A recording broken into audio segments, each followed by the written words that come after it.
वैसे क्वेश्चन जो एग्जाम में आ रखे हैं और जो टॉपिक्स हमने कवर किया है उसी टॉपिक से जो क्वेश्चन बन रहा है उस क्वेश्चन को कवर करेंगे, उसको बनाने का प्रयास करेंगे। देखिए एक टॉपिक जो हमने अभी डिस्कस नहीं किया है उसके एक टाइप को हम लोग क्या करेंगे, डिस्कस करेंगे। जाइए उसको डिस्कस करेंगे। देखिए कह रहा है कि एक दुकानदार है जो 20% का डिस्काउंट यानी कि 20% का क्या देता है, डिस्काउंट देता है। क्या देता है, छूट देता है। छूट देने के बाद भी वो 20% का प्रॉफिट कमा लेता है। प्रॉफिट यानी कि लाभ क्या करता है, कमा लेता है। मतलब छूट भी दे रहा है और लाभ भी क्या कर रहा है, कमा रहा रहा है। तो बताओ कि उसका अंकित मूल्य क्या था। अंकित मूल्य का मतलब उसने कितने का टैग लगा करके अपने कपड़ा में चिपकाया था। ठीक है, तो चलिए देखते हैं क्वेश्चन को बनाने का प्रयास करेंगे। सबसे पहले है 20% का प्रॉफिट होता है। कितने का लाभ होता है, 20%। तो क्रय मूल्य कितना होगा, 100। क्रय मूल्य कितना होगा, 100 और विक्रय मूल्य कितना हो जाएगा, 120। क्रय मूल्य 100 है, 20% का लाभ होगा तो विक्रय मूल्य कितना हो जाएगा, 120। अब कह रहा है कि दुकानदार ने 20% का छूट दिया। कितने का छूट दिया, 20%। तो चलिए एक बात बताइए, 20% का छूट उसने किस पे दिया, जो प्राइस टैग लगाया था उसी पे ना दिया। जो टैग लगाया था उस टैग को हम लोग क्या करते हैं, मार्क प्राइस, या क्या कहते हैं, मार्क प्राइस, यानी कि उसने जो लिख करके रखा था। तो चलिए मान लेते हैं कि उसने 20% का छूट तो किस चीज पे दिया, प्राइस टैग पे दिया। प्राइस टैग माने क्या हुआ, अंकित मूल्य पे दिया। तो लिखते हैं अंकित मूल्य, हमको पता नहीं है तो इसमें लिखते हैं अंकित मूल्य। कितने का छूट दिया, 20%। कितने का छूट दिया, 20%। यानी कि सामान कितना लग गया, 80%। 20% का छूट दिया यानी कि सामान कितना ले दिया, 80% पर। जो प्राइस टैग लगाया था उसका 80% पर बेचा ना, तो अंकित मूल्य गुना में 80%। तो किसके बराबर ही आएगा, जितना में वो सामान को बेचा होगा, किसके बराबर आएगा, जितना में सामान को बेचा होगा। तो सामान बेचा कितना में, 120 है। तो ये किसके बराबर है, 120 के। देखिए 20% का छूट भी दे रहा है, 20% का लाभ भी क्या कर रहा है, कमा रहा है। तो इसको समझेंगे कि जब लाभ कमा रहा है यानी कि क्रय हमेशा अपने आप में 100%। तो क्रय मूल्य कितना है, 100, यानी कि 20% के लाभ भी बेचा तो कितना है बेचा, 120। और कह रहा है कि 20% का छूट भी दे रहा है। क्या कर रहा है, छूट भी दे रहा है। तो छूट किसको देता है, प्राइस टैग। प्राइस टैग क्या है, अंकित मूल्य। कितना का 20% का छूट दिया यानी कि सामान कितना में दिया, 80%। तो बेचा कितना में, 120। छूट के बाद बेचा होगा कि नहीं बेचा होगा, कितना में, 120। तो 80% बराबर कितना है, 120। तो चलिए अंकित मूल्य निकालना है। तो अंकित मूल्य बराबर 120 बटा में 80% होगा कि नहीं होगा, इधर गुना में इधर जाएगा तो हो जाएगा 120 बटा में 80 और नीचे 100 रहेगा तो कहाँ का जाएगा, गुना में। 1 0 से 1 0 4 दिया है, 4 दूनी 8, दूसरे कितना बार में 50, यानी कि अंकित मूल्य कितना था, 150। अंकित मूल्य कितना था, 150। और वह सामान कितना में बेचा, 120 रुपया में।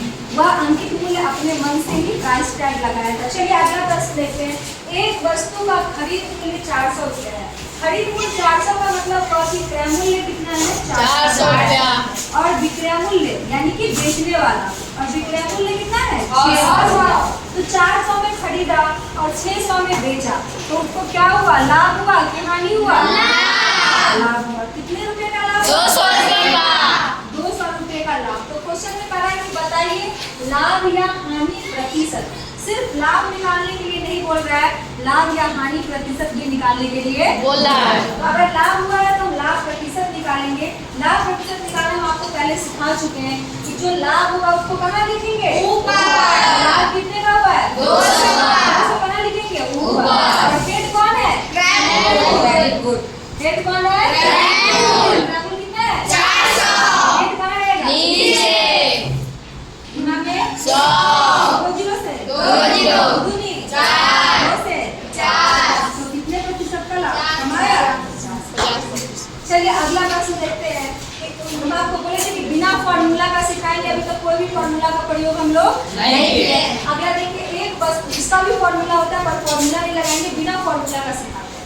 एक वस्तु का क्रय मूल्य 600 है। वस्तु का क्रय मूल्य कितना है? 600। और कह रहा है कि उसे 20% लाभ पर बेचा। कितने लाभ पर बेचा? 20%। बेचा। तो विक्रय मूल्य बताइए। क्या बताइए? विक्रय मूल्य। अगर 20% लाभ पे बेचा, कितने पे बेचा? 20% लाभ पर। तो क्रय मूल्य अपने आप में कितना रहा होगा? 100%। कितना रहा होगा?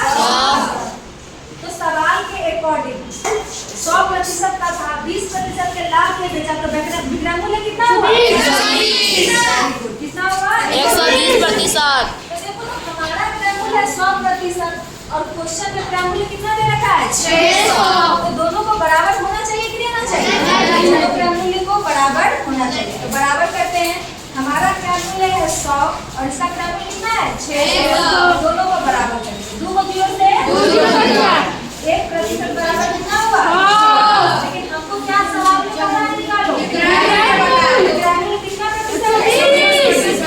1 से कितना आया? 120। तो 1 से 120 कैसे आया? 120 से गुना होगा। तो 6 में भी 120 से क्या होगा? गुना होगा।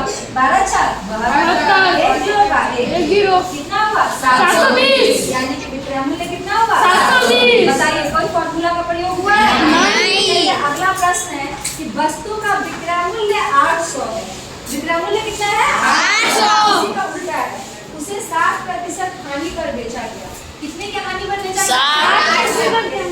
तो क्रय मूल्य बताइए। क्या बताइए? क्रय मूल्य। हमेशा क्रय मूल्य अपने आप में कितना प्रतिशत? 100%। तो लिख देते हैं कि क्रय मूल्य कितना है? 100%। चलिए, कह रहा है कितने का हानि हुआ? 60%। 60% का हानि होता है तो वह बेचा कितना में होगा? 40% में। कितना में बेचा? 40% में। अब देखिए सवाल में क्रय मूल्य दिया है कि विक्रय मूल्य दिया है? विक्रय मूल्य। जो देगा उसी को बराबर करेंगे। अगर क्रय मूल्य दे रखा है तो क्रय मूल्य को बराबर करेंगे, विक्रय मूल्य दे रखा है तो विक्रय मूल्य को बराबर। ये नहीं कि क्रय मूल्य क्रय मूल्य को बराबर, क्रय मूल्य है ही नहीं तो बराबर कहाँ से कीजिएगा? तो विक्रय मूल्य कितना है? 40%। हमने माना है, लेकिन सवाल में कितना है? 800। दोनों विक्रय मूल्य को बराबर करते हैं।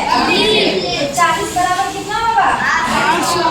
40% बराबर 800। 1 0 से 1 0 4 दूनी 8। 1 0 तो बच गया 100। 1 0 तो 1% बराबर कितना आया? 20।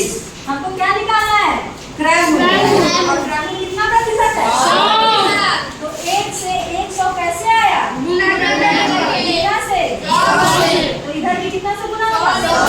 तो 20 में जब 2 से गुना करेंगे तो कितना होगा? 20,000। कितना होगा? 2000। यानी कि इस वस्तु का क्रय मूल्य कितना था? 2000। देखिए बिना फॉर्मूला का आपको यह सिखाने का प्रयास किया, समझ में आया? एक भी फॉर्मूला नहीं लगा है। आगे देखिए, डिस्काउंट डबल, माने कि 2 को डिस्काउंट दे रहा है। कह रहा है कि एक बारी 10% का डिस्काउंट माने छूट। एक बारी 10% का छूट दिया, एक बार कितना कर दिया? 20%। क्या यह 30% होगा? नहीं। दोनों अलग अलग लगेंगे। देखिए कैसे लगाते हैं, एक ही लाइन में बनाएंगे। ज्यादा झंझट नहीं लगाना, कोई फॉर्मूला का प्रयोग नहीं करना है। तो देखिए इसका अंकित मूल्य हमेशा छूट किसमें होता है? प्राइस टैग पर। और प्राइस टैग किसको कहते हैं? अंकित मूल्य को। तो अंकित मूल्य कितना दे रखा है? 600। कह रहा है कि दुकानदार ने पहले कितना का छूट दिया? 10%। अगर 10% का छूट दिया तो सामान कितना में बेचा? 100%। अगर 10% का छूट देगा, छूट माने छोड़ दिया, दुकान पर गया 100 रुपया लेके और 10 रुपया छोड़ दिया, 90 रुपया में दिया। छूट माने छोड़ना। तो 600 गुना में 90। और फिर दूसरा छूट कितने का है? 20। तो कितना में सामान? 80। कितना में दिया? 80 में।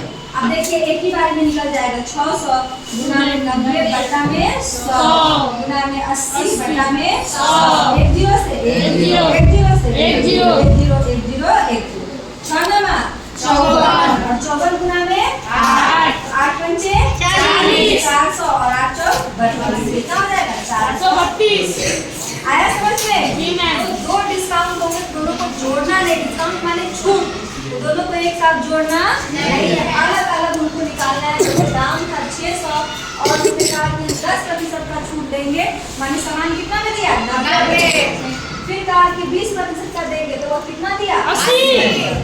फिर हम क्या कर सकते हैं? सामान का दाम निकाल सकते हैं।